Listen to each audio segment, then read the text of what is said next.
Olha, retomando o tarifaço prometido por Donald Trump, 25% sobre o aço que é comprado pelos Estados Unidos, maior fornecedor de aço dos Estados Unidos, Canadá, segundo maior, o Brasil. É sobre isso que a gente conversa agora com Alessandra Ribeiro, economista, que está sempre com a gente aqui no SBT News, interpretando esse tipo de discurso que a gente quer saber vai ser efetivado, não vai, e como isso pode impactar nas nossas vidas aqui no Brasil. Alessandra, bem-vinda, boa tarde. Boa tarde, Jesus. Um prazer conversar com você. Alessandra, me responde uma coisa. A gente ainda compra produto de tecnologia fabricado nos Estados Unidos ou é 100% quase made in China? Pois é, Jesus, nós temos alguns produtos também de tecnologia comprados dos Estados Unidos.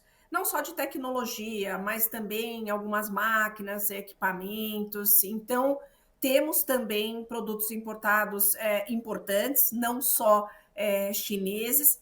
Inclusive, quando a gente olha a balança comercial brasileira entre Brasil e Estados Unidos, o Brasil tem déficit com os Estados Unidos, ou seja, a gente importa mais do que exporta para os Estados Unidos.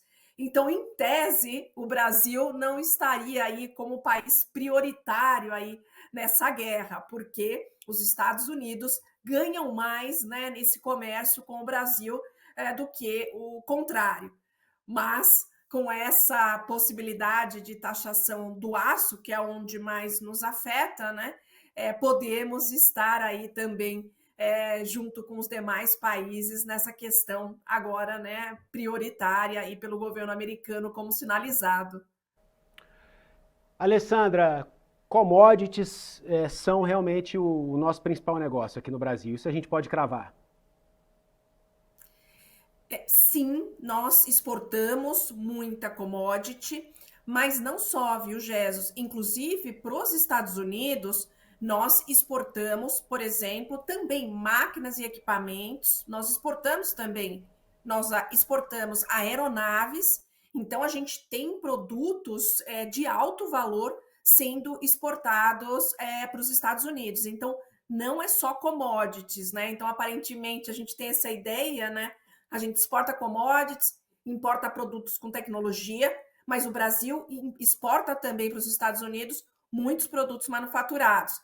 E acho que o receio, inclusive, além do próprio aço, que, como você bem colocou, né, o Brasil é o segundo maior em termos de exportação para os Estados Unidos, especialmente de um tipo que é o semi-acabado, que é um produto intermediário que eles usam, né, no próprio país para depois transformar em produtos finais.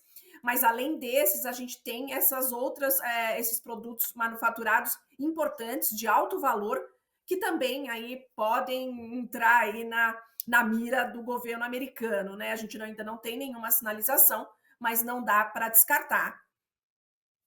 Alessandra, a reciprocidade que foi ventilada pelo presidente Lula, chumbo trocado, né? Se você me taxa, eu te taxo. Isso está em stand-by, como o Fernando Haddad já anunciou, já falou hoje, né? Embora haja, né, um certo anseio, muita gente até queimando a largada ao falar sobre esse assunto, dizendo que já vai haver a taxação por parte do Brasil daquilo que a gente compra dos Estados Unidos. Mas aí eu te pergunto como economista, não como diplomata. O que é melhor caso seja efetivada essa taxação de 25%? O Brasil taxar também o que vai comprar dos Estados Unidos? Toma aqui 25% a mais aqui, impactando inclusive o consumidor brasileiro que compra esse produto que é fabricado nos Estados Unidos? Ou, não, tudo bem, vamos adotar aqui um tom pacificador, né? A nossa diplomacia ou a via diplomática vai ser outra, você me taxa, tudo bem, mas eu não vou taxar o que eu compro de você.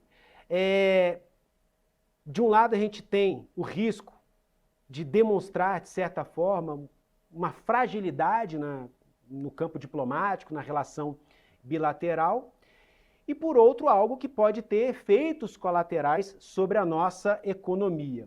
Se você fosse uma conselheira ali, sentasse à mesa com os diplomatas e com os responsáveis pela economia do governo federal, o que você recomendaria?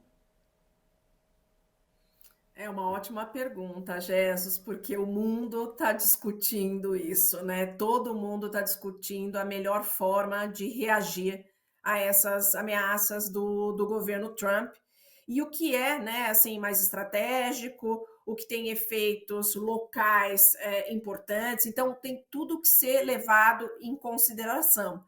E acho que vale lembrar, né, que a gente já teve outros momentos da economia mundial, inclusive na década de 30, que os Estados Unidos também começaram uma guerra comercial e os países reagiram praticamente na mesma moeda.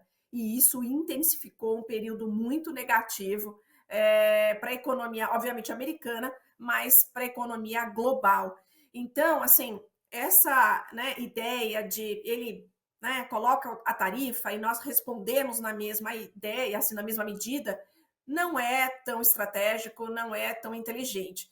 Então, acho que a gente tem que ser muito cuidadoso. Eu gostei da posição do ministro Haddad, de que ó, vamos esperar, vamos ver, a gente precisa analisar, porque não faz sentido sair tarifando na mesma moeda, porque, como você bem colocou, os efeitos aqui para a nossa economia local podem ser muito negativos. A gente já tem aqui um cenário desafiador de desaceleração da economia, pressão inflacionária, juros altos, e aí ter ainda essa questão de tarifas sobre produtos importados dos Estados Unidos pode magnificar alguns problemas aqui localmente. Então, na minha avaliação, a gente não deve reagir assim a torto direita na mesma moeda.